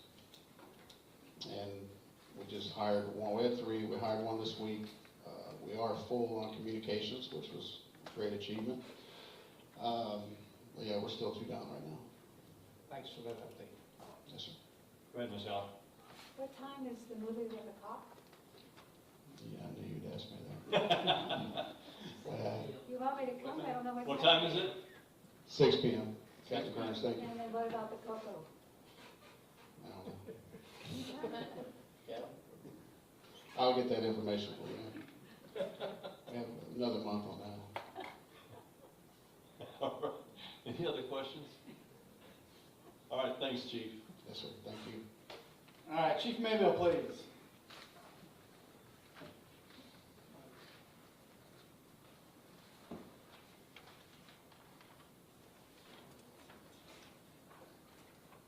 Good evening, Mayor, Council. Bring you up to date on the activities of your fire department for the month of October. We responded to 176 calls, 5 of them involving an overdose. All residents are alive and well due to the quick response of your police and fire department. We had 63 fire inspections with 40 passes, 18 fails, 5 re-inspections as of now, and they're bringing everything back up. Those were minor violations, light bulbs out on exit signs, and probably some outlets or extension cords, and we were telling them not to do that. So on the re-inspection, we'll October was the month for fire prevention, which we do a couple months for fire prevention. We not only do 14 different facilities, educational facilities throughout our community, and we also do businesses when requested upon for fire extinguishers, where to put smoke alarms, and again, we're on that. We're in the holiday season. Do not take your batteries out of your smoke detectors. If you don't have smoke detectors, come see us. I'll do my best to see if we can get you one. This is the time of year where people put staples through outside lights and they go to arcing and catch the roof on fire. Or they might overload an outlet or overload an outside outlet and cause something to short or blow. If you have a 20 amp circuit, you don't want to overload that. A coffee maker and a hair dryer will overload a 20 amp circuit. So that gives you an indication what we deal with. But do not overload those circuits with all the different extension cords. If you're going to do things, do LED lighting. LED lighting. You can go forever with that. So we highly encourage, if you're not sure, call us out and we'll check and see what you got. But we highly recommend smoke detectors. And one in each bedroom, one in the living room, because that's where everybody stays, one in the garage, and check them. Okay, don't take the batteries out of them. So we highly recommend that during the holiday season. Also, LifeScan. We had our firefighters go through LifeScan. They check them from their toes to the top of their head. All solids and all the organs to check and see if there's any precancerous and heart issues and things like that. So we got done with that. Crew members are participating Rocky Bayou Homecoming. We continuously do that. Not only are we doing that, we have a playoff game coming to the stadium Friday night. So look to see everybody out there. There'll be about probably anywhere from 6,000 to 8,000 people in the stadium. So we provide safety and for all the residents that are our residents and folks that are coming into town. Crew members, we had the fish fry. Mayor Randall Wise, First Responder Foundation. We'd like to thank Mr. Wise for putting that on, recognize the police department, fire department for all that the guys do, and continue to donate and build both our agencies up, police and fire. Myself and Chief Webster also attended some businesses and also the Kiwanis Club to give some talks on fire prevention and different things that were going on around town. Administration still working on our accreditation for national accreditation, not just state, but national accreditation. You do recognize we're still ISO rating of 2. We're still working tirelessly to try to get that down to 1. We didn't miss a 1 by very much when we put in for the first time. We still work on it. It's very, very difficult to get a 1. You're at an excellent fire rating right now. Crew members attended Halloween on the Hill. Halloween on the Hill is another large event. It's about as many people that go to Halloween on the Hill as the Niceville High School football game. There are anywhere from about 4,000 to 6,000 people that attend that. So we provide safety for that as well through the Ministry Association of the Twin Cities. Also working on our scheduling platform for inspections, how we can better businesses and speed it forward. We set up a tent at Walmart over the month of October, and just to see what the input from the community was. How could we better serve you as a fire department, a city fire department? And we got a lot of great ideas coming from our citizens. So we'll be revisiting some of that. And then last but not least, all of our firefighters are working on certification and accreditation through education. Anything from the council? Any questions? Thanks, Chief. Chief Laird.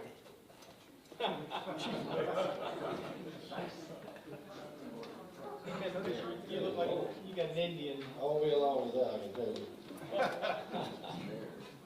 Good evening, Council, Mayor, Mr. Knight. The relocation of the water line on Johnson's Parkway at Tamarack Avenue is complete. The back twos are in. Set a new hydrant for fire protection. Cole and his team did a great job on that. The tie in lift station 7 for the new bypass pumps is winding up, so they're having a new bypass pump at lift station 7 at Bay Shore and Palm. Materials have been ordered for the new reuse pipeline to be installed on Highway 293 to Forest. We're getting our first shipment of pipe in actually tomorrow morning around 8 or 9 o'clock. We'll be draining and cleaning out the reuse pond. Looks like starting around the 1st of December. So residents will be getting an email when we shut it down. It's going to happen pretty quick. So still got to meet with Ms. Shell tomorrow on that, but it looks like that's going to go pretty quick. But we will put out an email about the reuse pond. The water line on Seville Circle is complete. We start to tie in the services and pave the roadway back. We had 45 water calls, 26 sewer calls, 10 water taps, 11 sewer taps, 599 line spots, changed out 14 meters, and completed 384 service orders. The drainage issue in front of lift station 2 on Everett Street is complete. We have started the head wall repair on Jones Avenue. We have a drainage issue on Rhonda Drive at the intersection of Juniper to repair. We have a drainage issue on Bay Shore around 1400 block to repair an outfall pipe. We have some drainage projects that we're going to be getting pricing on to reline their metal pipes. That's going to be hard to relay due to the fall of the pipes. So we're going to be getting pricing just lining them. One on Pontevedra and one on Lake Court and possibly the one on Juniper. We repaired the holding pond in Deer Moss Creek Phase 1. We're going to fix the drainage issue on Boston Drive off North Cedar. We're going to hopefully start working on bids with Mr. James Walters and our engineers for the Hill Lane Railway extension. We're going to try to get that project started after the first of the year. If y'all up Mr. Dyke's price over $100,000, we can probably get it done a lot quicker. Sidewalks, we should have final plans tomorrow. We're meeting with our engineers on the multi-purpose trail coming down Palm Boulevard. We feel like with the money we got, we can get from Bay Shore to 22nd Street this first stretch. So hopefully tomorrow we can finalize that and get started before the 1st of January. Uncle Phil and I met, our grants manager met with DEP. We've got all our debris removal sites approved for hurricanes or any disaster we have to haul to. So they're all approved through DEP. We started repairing the walk trail on Bay Shore Drive. We got about 600 foot to repair. We've already poured 160 foot. We got another 160 formed up today. We'll be pouring again in the morning. Starting this winter, crews will be going around the city, every street in the city, raising the canopies of the trees to 14 legal height, 14 foot. We've got a lot of low-hanging limbs, so we're going around this whole city starting this winter. So you'll see us out and about trimming trees. We've signed a contract with FPL to update the lighting at the crosswalk on Palm Boulevard by the softball field. That'll be getting done probably after the first of the year. Materials are going to take to the end of December to get in. But we have signed a contract and we'll be adding street lights in that area. Our parks team, like Mr. Dyke said, is working hard and Ms. Lynn to put up the Christmas lighting on the complex. Philip and his team will be starting a new mini storage complex, if not this week, hopefully starting next week. And that's going to save us a bunch of storage fees that we're paying currently. We'll be changing out some light poles at the complex, updating a lot of poles up there that's rotten, and hopefully get rid of that little wooden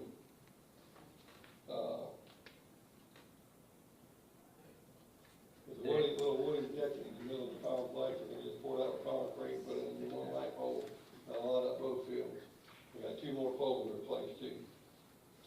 The R&M department has been upgrading the PD, and we're going to start getting quotes on the roof at the senior center. And Mr. Jimmy said, the youth council will be here Saturday from 8 to 10. Today we signed the new roadway dedication for Deer Moss Creek, North Ridge, and East Connector Road. So 2 years from now, the city will be taking over that roadway. There's a 2-year warranty period on the roadway, but we signed the dedication this morning. Had some problems, so they had to move the ribbon cutting, so you all probably get an email on that. Code compliance, there was 34 total cases this month, 26 closed, 8 open. So they have voluntary compliance, so everybody's been complying other than 8 total cases. Philip Carey, you out there? Come on up, please. So, employee spotlight this month is our repair and maintenance superintendent, Philip Carey. He's been here 10 years, does a great job for us. Never bitches, never complains, does a heck of a job, and I just want to say thank you. Ladies and gentlemen, Philip Carey, if you see him around town, he's always working, so we really appreciate Philip Carey.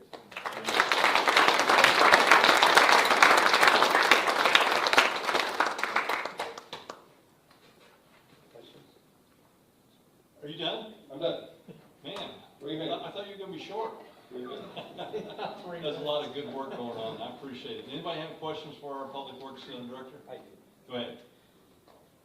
Jonathan, you talked about Deer Moss Creek and repairing a pond out there.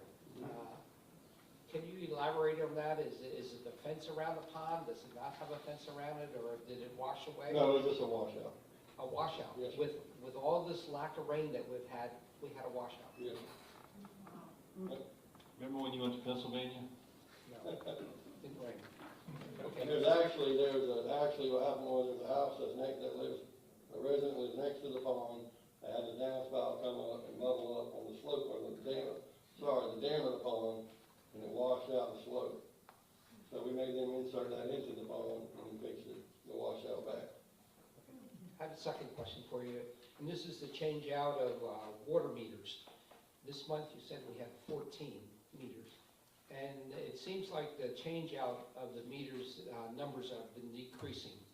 Is that because we've got them all replaced, or is it because that the meters are now better quality, or? We do.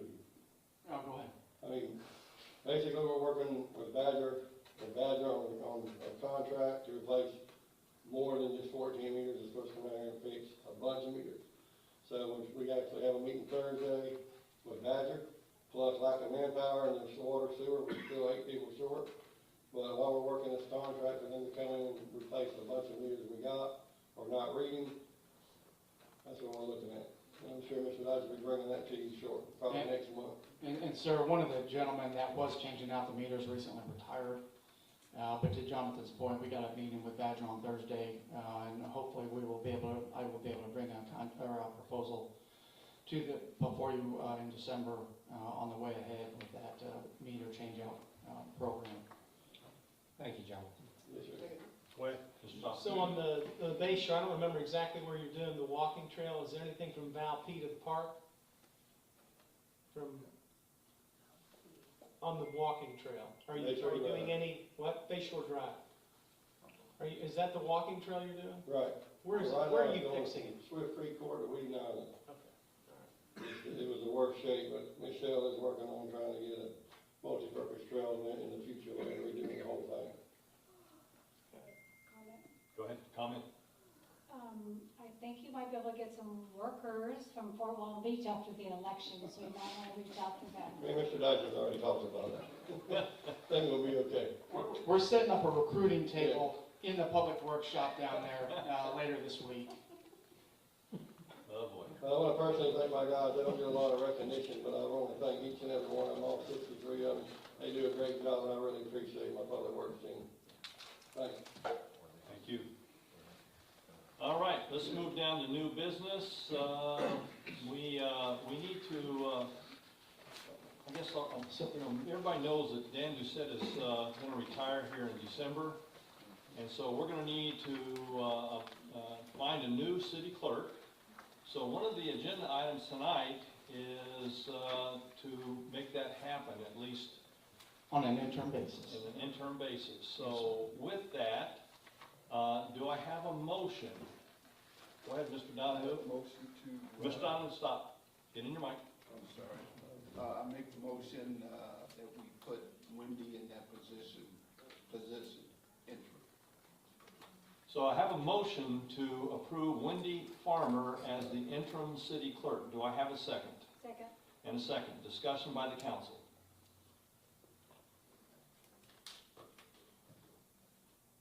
Anybody in the audience want to come before the council on this issue? With nobody moving, Mr. Najumian, how do you vote? Emphatic yes. Mr. Schatzel, Yes. Miss Allen, Let me think about it. Yes. Mr. Donahue, Absolutely. and Mr. Softly. Miss Kathy stole my but yes. I want to publicly thank Dan Doucette for his number of years of serving the city of Niceville, and we wish you the absolute best in your retirement. Don't be a stranger, and make sure you have a good handoff with Wendy, although I know you've been working with Wendy for quite some time, but if there's any hidden things that you find in that closet that she needs to know about, make sure she knows about it. I've been working on that. Okay, notice I didn't say skeletons, I just said that closet. No, it's been a great ride. I enjoyed every minute of it. How long's it been, in case the audience doesn't know? Well, I had 31 years in the military, and then 32 in the city. Time to do something else. There you go.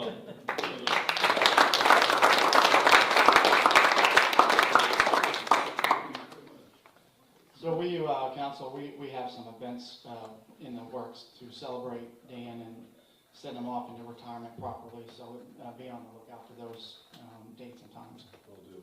So I know Wendy to be great. She's highly respected. And I know George Island was the former president of the Florida Association of City Clerks. And I was lucky enough to be that in 2000. And in the future, that'd be the only recommendation that we keep that trip going. She's got all the qualities.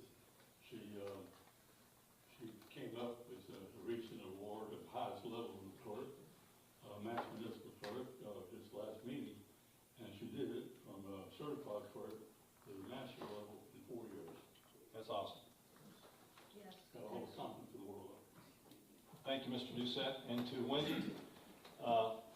As you and I have talked before, looking forward to working with you. Thank you for what you do now. We look forward to the great things you're going to do, and of course, this is an interim appointment, but you know that you will be competing as we put the request out.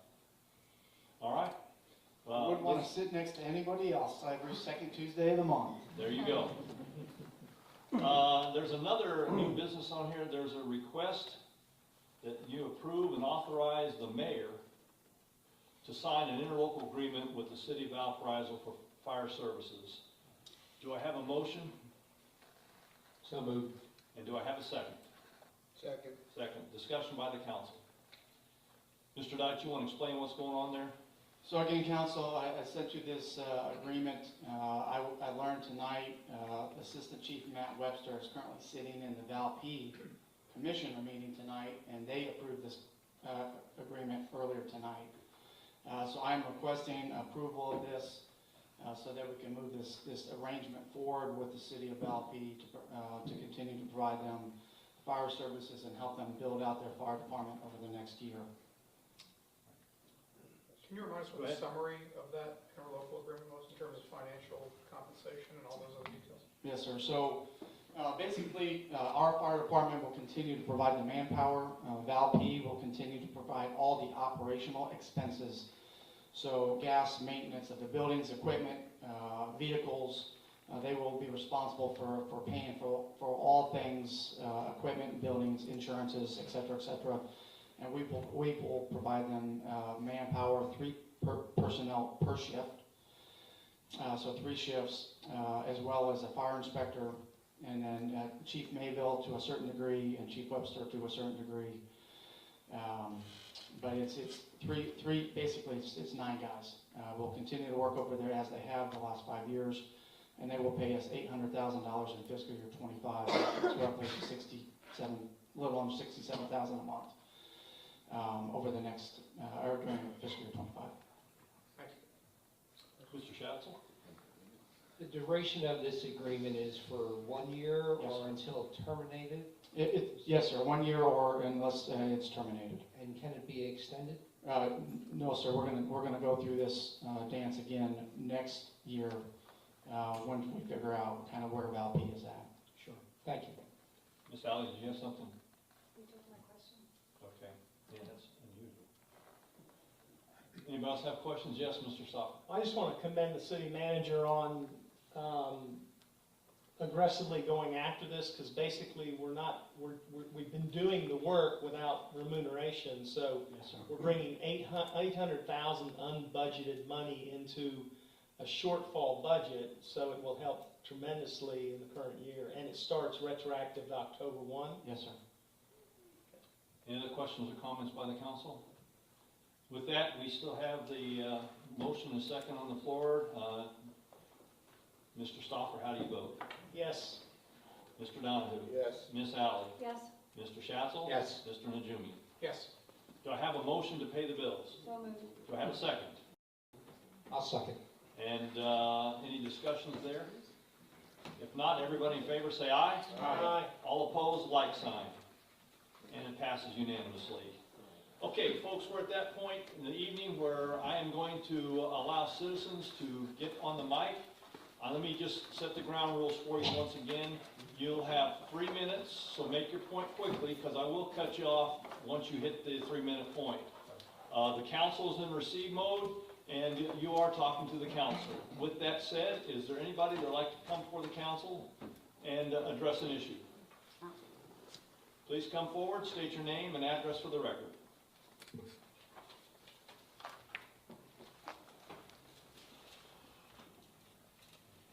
Susan Hudson, 201 Alonzo Court. And first, I would like to say, when I said that military comment, y'all took it wrong. I meant the housing for military. Both my families served military, Air Force, Marines, Navy, and Army. I have nephews and nieces in the military right now. My son just retired from the Marines. I had a great uncle who is the highest decorated Marine in the history of war. He went to war with a helmet and a gun. I am very pro-military, okay? But I would like to talk about my water bill. It is ridiculous. I am a single woman in a 3-bedroom, 2-bath house, and my water bill is $87 to $90 a month. I don't cook at my house. I don't do laundry at my house other than my sheets and my towels. I don't water my lawn. And every month, it's the same amount. I was out of town for a month and a half. And the other day, I opened up my water bill, and there's $1, what's that fee called for the water? Reclaim water? Yeah. And I've been told, I live right at the end of the ballpark where I could easily get reclaimed water. But because I live in old Niceville, I'll never be able to get reclaimed water. And I just think one woman in a house, when my neighbors across the street, husband, wife, and 3 kids, and their water bill is the same as mine. I understand there's trash and all that, but my sister who lives in Tampa gets her water bill when I'm down there, and it's $60. She gets trash pickup twice a week, yard pickup twice a week. She has a sprinkler system that is ran through the city. There's no reclaimed water fees because she doesn't have reclaimed water. And she gets recycle pickup once a week.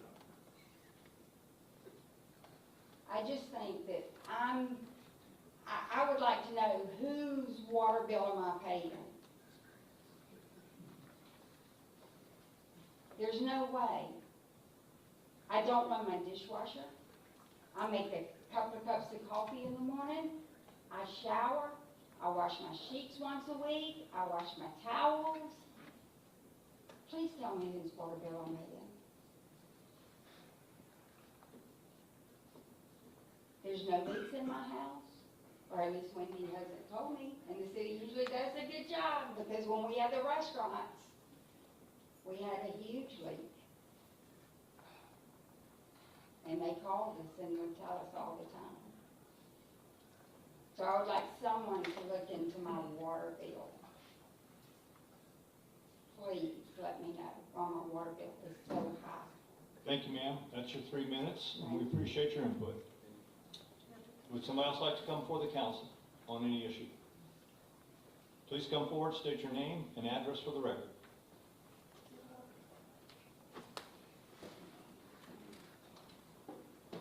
Robert Andros, 304 St. Andrews Drive.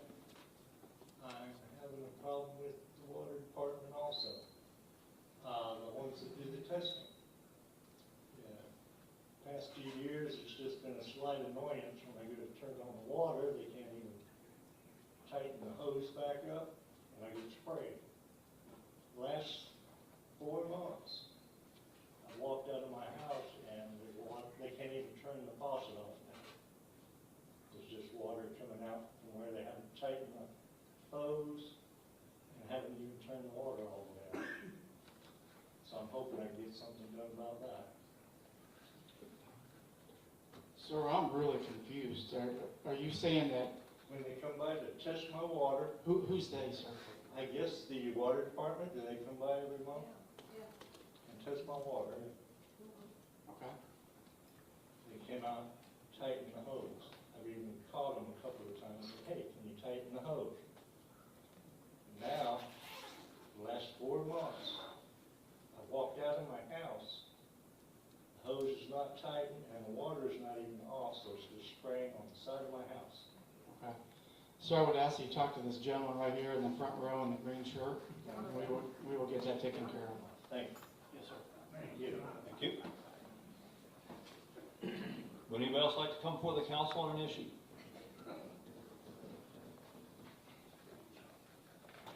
Go ahead, please come forward. Again, you've done it a couple times, but one more time, name and address for the record. 725 Powell in Niceville. I want to commend the board here for all the work that they're doing related to the CRA. I'm super happy with the plans for the waterfront, everything related to that, what's going on there.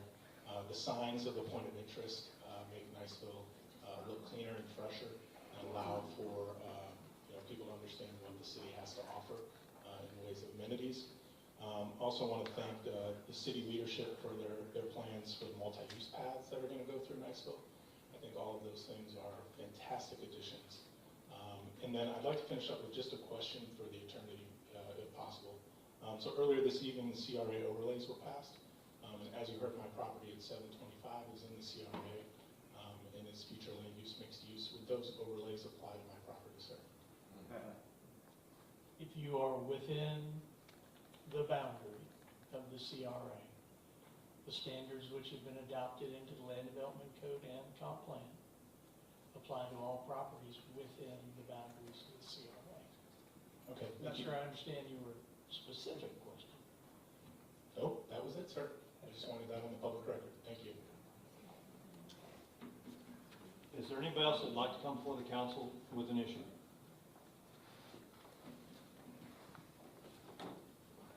Seeing none, I am now going to go to the council, and I'll start with Mr. Najumi. Do you want to share?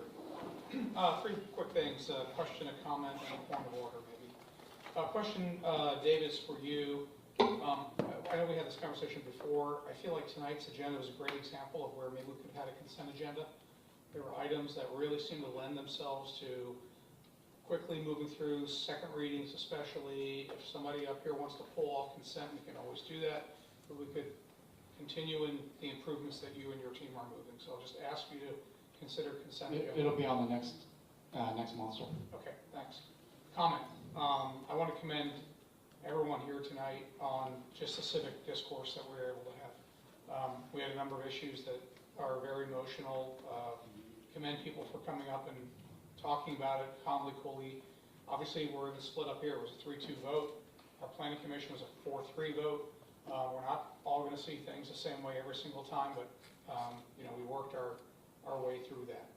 And then the third is a point of order, because several people made comments about we don't seem to have things that we used to have, and I could not disagree with those people more. You did a great job of outlining a couple of the comments. I just started jotting down, in my 12 years on council, we've expanded Turkey Creek twice. We've expanded our ball fields. We've added night lights for nighttime play. We're cobbling together property for our CRA, and we're building a dock in our bayou. We've added a senior center and doubled or tripled the capacity of that. We've built off our community program. We've added Runway Park. We've added pickleball courts. We're making modifications to Meg's Park to make it usable for children with all types of handicap issues. We've got multimodal paths and trail networks we're working on. Curious, what more can we do? Because some commentary made us believe that we're not doing our jobs as a city. So please come up to me afterwards and tell me. I heard comments about we don't have a movie theater or bowling alley. Well, those are not public services. Those are there when constituents use those services.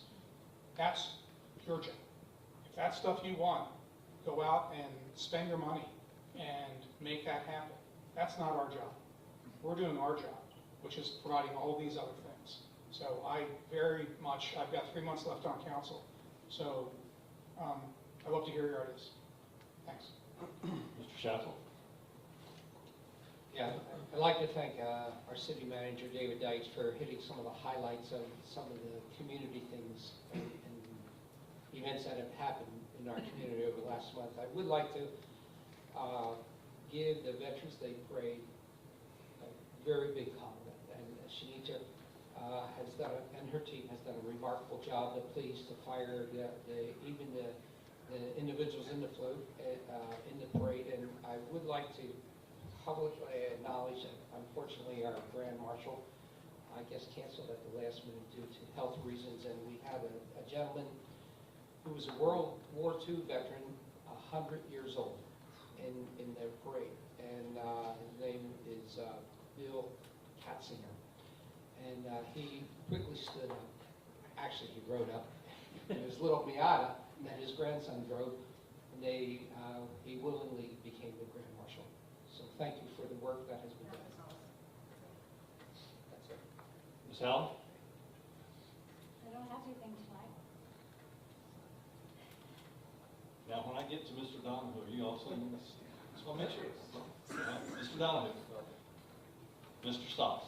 I do want to say something about the Veterans Day Parade, and then also commend Sal and his comments. But Shanitra did a great job. I got a Jeep, but the coolest thing is I had a dog in the back. So everybody just loved the dog. So yeah, it was big. I mean, they were just like oohing and awing, and I thought, man, no, it wasn't me, it was the dog. And then Sal, appreciate your comments. I hope the city understands the amount of work that goes in. I did not know until I became a city councilman that the work is enormous.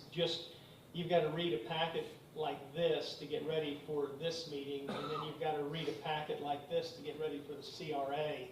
And Sal's right, the things that were addressed are not city instituted programs. We don't do a bowling alley.